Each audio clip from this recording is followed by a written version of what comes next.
बिस्मिल्लाहिर्रहमानिर्रहीम। हज़रत दाऊद अलैहिस्सलाम अल्लाह ताला के जलील उल क़द्र नबी और आदिल बदशाह थे।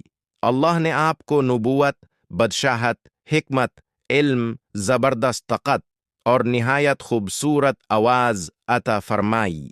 कुरान मजीद में कई मकामत पर हज़रत दाऊद ऐसायता का जिक्र आता है। हज़रत दाऊद असयास का इब्तिदाई दौर। हज़रत दाऊद अलैहिस्सलाम बनी इसराइल में पैदा हुए। बचपन ही से आप निहायत नेक, सादा मिजाज और अल्लाह की इबादत करने वाले थे। अक्सर जंगलों में जाकर बकरियां चराया करते और अल्लाह ताला की तस्बीह बयान करते। अल्लाह ने आपकी आवाज़ में ऐसी तसीर रखी थी कि जब आप अल्लाह का जिक्र या ज़बूर की तिलावत करते तो पहाड़ और परिंदे भी अल्लाह की हम्दो साना में शामिल हो जाते थे। तलूत और जलूत का वाक़या। इस ज़माने में बनी इसराइल के बादशाह तलूत थे। उनका मुकाबला एक जालिम और ताकतवर दुश्मन जलूत से था। जलूत बहुत कदवर, ताकतवर और भारी हथियार से लैस था। उसके नाम से ही लोग कांप जताए थे। जंग के मौके पर जलूत ने ललकारा, है कोई जो मुझसे मुकाबला करे। कोई भी आगे बढ़ने को तैयार ना था। तलूत ने ऐलान किया, जो शख्स जलूत को कत्ल करेगा, मैं अपनी बेटी का निकाह उससे कर दूंगा और उसे बड़ा इनाम दूंगा। हजरत दाऊद एस का आगे बढ़ाना। हजरत दाऊद एस उस वक्त एक नौजवान थे। आपने ईमान और यकीन के साथ कहा, मैं इस जालिम का मुकाबला करूंगा। लोगों ने आपको कमजोर समझकर रोकने की कोशिश की, लेकिन आपका भरोसा सिर्फ अल्लाह पर था। आपने जीरा या तलवार के बजाय सिर्फ एक घलील, कंकरी फेंकने का आला ली। अल्लाह का नाम लिया और एक पत्थर जलूत की तरफ फेंका। वो पत्थर जलूत के माथे पर लगा और वो जमीन पर गिरकर हलाक हो गया। यूं अल्लाह ताला ने एक कमजोर नजर आने वाले नौजवान के जरिए एक बड़े जालिम को हलाक कर दिया। नबूवत और बदशाहत। इस अजीम फतह के बाद हजरत दाऊद एस को इज्जत और मकाम मिला।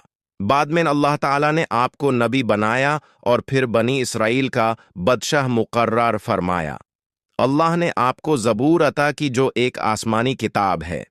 जब आप ज़बूर की तिलावत करते, परिंदे रुक जताए, पहाड़ गूंज उठते, लोग रो पड़ते। हजरत दाऊद एस की इबादत। हजरत दाऊद एस अल्लाह के बहुत बड़े इबादत गुजर थे। नबी करीम ने फरमाया, अल्लाह को सबसे ज्यादा पसंद रोजा हजरत दाऊद एस का था। एक दिन रोजा रखते और एक दिन इफ्तार करते। आप रात का कुछ हिस्सा सोते, फिर उठकर नमाज पढ़ते, दुआ मांगते और अल्लाह से गिरगिरा कर तौबा करते। लोहा नारम हो जना अल्लाह ताला ने हजरत दाऊद एस के लिए लोहा नारम कर दिया था। आप बगैर आग के अपने हाथों से लोहा मोड़ लेते और जराहें बनाते। उन जराहों को बेचकर अपनी रोजी कमाते, गरीबों की मदद करते। हालांकि आप बादशाह थे, लेकिन हलाल रिज्क खुद कमाते थे।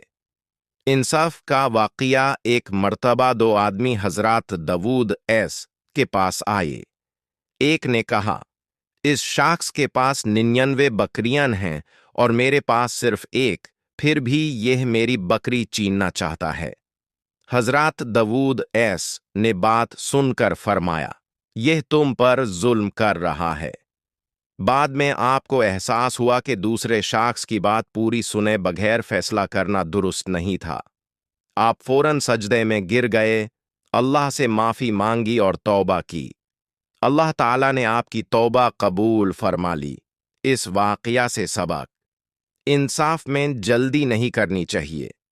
अल्लाह के नबी भी अल्लाह के सामने अज्जी इख्तियार करते हैं। हजरत सुलेमान एसएल। हजरत दाऊद एसएस के बेटे हजरत सुलेमान एसएस भी नाबी बनाए। हजरत दाऊद एसएस ने उन्हें इंसाफ, हिकमत, अल्लाह का खौफ सिखाया। वफ़त हजरत दाऊद अलैहिस्सलाम ने तकरीबन 40 साल हुकूमत की। آخر کر اللہ کے حکم سے آپ کا انتقال ہو گیا۔ آپ کی زندگی ایمان، عبادت، انصاف اور شکر سے بھرپور تھی۔ اس واقعہ سے ملنے والے اسباق: اللہ پر بھروسہ ہو تو کمزور بھی طاقتور بن جاتا ہے۔ انصاف بادشاہت کی اصل بنیاد ہے۔ عبادت اور محنت دونوں ضروری ہیں۔ توبہ اللہ کو بہت پسند ہے۔ فیصلہ ہمیشہ پوری بات سن کر کرنا چاہیے۔